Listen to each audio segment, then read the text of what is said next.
हरे कृष्णा, राधे राधे। हम सभी साधक परम पूज्य श्री भाई जी द्वारा लिखित पुस्तक नैवेद्य का श्रवण कर रहे हैं। आज का प्रसंग है होली और उस पर हमारा कर्तव्य।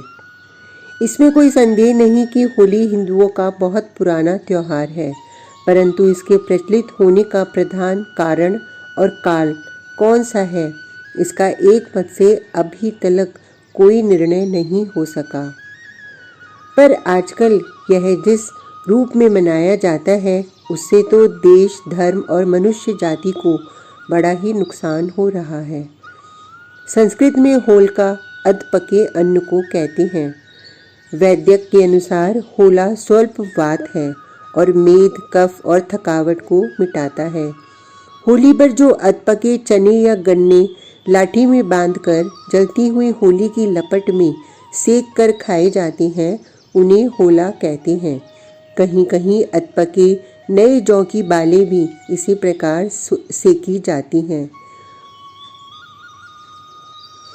होली का एक अर्थ वसंत में पैदा होने वाले नए धान का यज्ञ होता है। ऋतु परिवर्तन के प्राकृतिक विकार यज्ञ के धुएं से नष्ट होकर गांव-गांव और नगर-नगर में एक साथ ही वायु की शुद्धि हो जाए। यज्ञ से बहुत लाभ होते हैं, पर यज्ञ धूम से वायु की शुद्धि होना तो प्राय सभी को मान्य है। अथवा नया धान किसी देवता को अर्पण किए बिना नहीं खाना चाहिए। इसलिए जिस दिन देवताओं के लिए देश भर में नए धान से यज्ञ किया जाए, वही होली है। आजकल भी होली के दिन जिस जगह काठ कंडे इकट्ठे करके उसमें आग लगाई जाती है, उस जगह को पहले साफ करते, पूजते हैं और सभी ग्रामवासी उसमें कुछ न कुछ होमते हैं। सामुदायिक यज्ञ होने से अब भी सभी लोग उसके पहले होमने की सामग्री घर घर में बनाने और आसानी से वहां तक ले जाने के लिए उसकी मालाएं गूंथ के रखते हैं। कहा जाता है, भक्तराज प्रहलाद की अग्नि परीक्षा इसी दिन हुई थी। प्रहलाद के पिता दैत्यराज हिरण्यकशिपु ने अपनी बहन होलिका से प्रहलाद को जला देने के लिए कहा। होलिका राक्षसी उसे गोद में लेकर बैठ गई। चारों तरफ आग लगा दी गई, परंतु वे तो भगवान के अनन्य भक्त थे। वे भगवान का नाम रटने लगे। भगवत कृपा से प्रहलाद के लिए अग्नि शीतल हो गई और वरदान की शर्त के अनुसार होलिका उसमें जल मरी। भक्तराज प्रहलाद इस कठिन परीक्षा में उत्तीर्ण हुए और पिता से कहने लगे, राम नाम के जापक जन है, तीनों लोकों में निर्भय, मिटते सारे ताप नाम की औषध से पक्का निश्चय। नहीं मानते हो तो मेरे तन की ओर निहारो तात, पानी पानी हुई आग है, जला नहीं किंचित भी गात। इन्हीं भक्तराज और इनकी विशुद्ध भक्ति का स्मारक रूप यह होली का त्यौहार है। आज भी प्राय सब मिलकर होलिका दहन पर एक स्वर में भक्तवर प्रहलाद की जय बोलते हैं। हिरण्यकशिपु के राजत्व काल में अत्याचारिणी होलिका का दहन हुआ और भक्ति भगवान नाम के अटल प्रताप से दृढ़ व्रत भक्त प्रहलाद की रक्षा हुई और उन्हें भगवान के प्रत्यक्ष दर्शन हुए। इसके सिवा इस दिन सभी वर्ण के लोग भेद छोड़कर परस्पर मिलते जुलते हैं। शायद किसी जमाने में इसी विचार से यह त्यौहार बना हो कि साल भर के विधि निषेध में जीवन को अलग अलग अपने अपने कामों में बिताकर सब इस दिन भाई परस्पर गले में लगकर प्रेम बढ़ावे। कभी भूल से या किसी कारण से किसी का मनोमालिन्य हो गया हो तो उसे इस आनंद के त्योहार में सब एक साथ मिलजुल कर हटा दें। असल में एक ऐसा राष्ट्रीय उत्सव होना भी चाहिए कि जिसमें सभी लोग छोटे बड़े राजा रंक का भेद भूले बिना किसी भी रुकावट में के शामिल होकर परस्पर प्रेमालिंगन कर सकें। यही होली का ऐतिहासिक, पारमार्थिक और राष्ट्रीय तत्व मालूम होता है। परंतु आजकल इसका रूप बहुत ही बिगड़ गया है। इस समय अधिकांश लोग इसको जिस रूप में मनाते हैं, उससे तो सिवा पाप बढ़ने और अधोगति होने की और कोई अच्छा फल नहीं दिखता।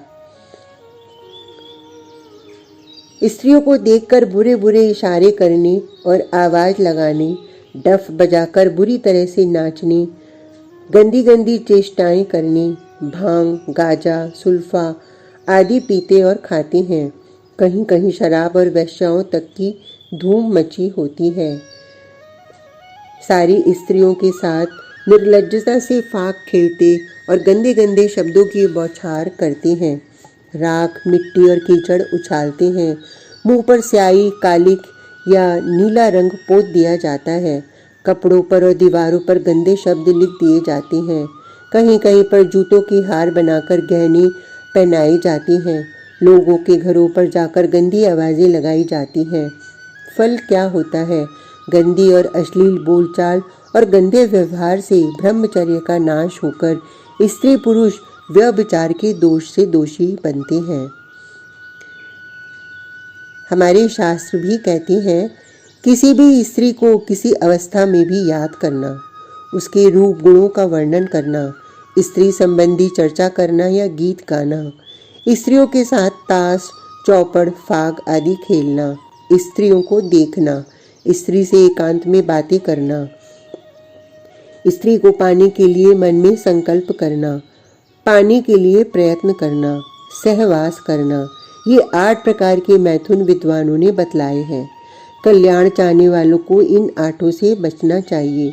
इसके सिवा ऐसे आचरणों से निर्लज्जता बढ़ती है, जवान बिगड़ जाती है, मन पर बुरे बुरे संस्कार जम जाते हैं, क्रोध बढ़ता है, परस्पर में लोग लड़ पड़ते हैं, असभ्यता और पाशविकता भी बढ़ती है। अतएव सभी स्त्री पुरुषों को चाहिए कि वे इन गंदे कामों को बिल्कुल ही न करें। इनसे लौकिक और पारमार्थिक दोनों तरह के नुकसान होते हैं।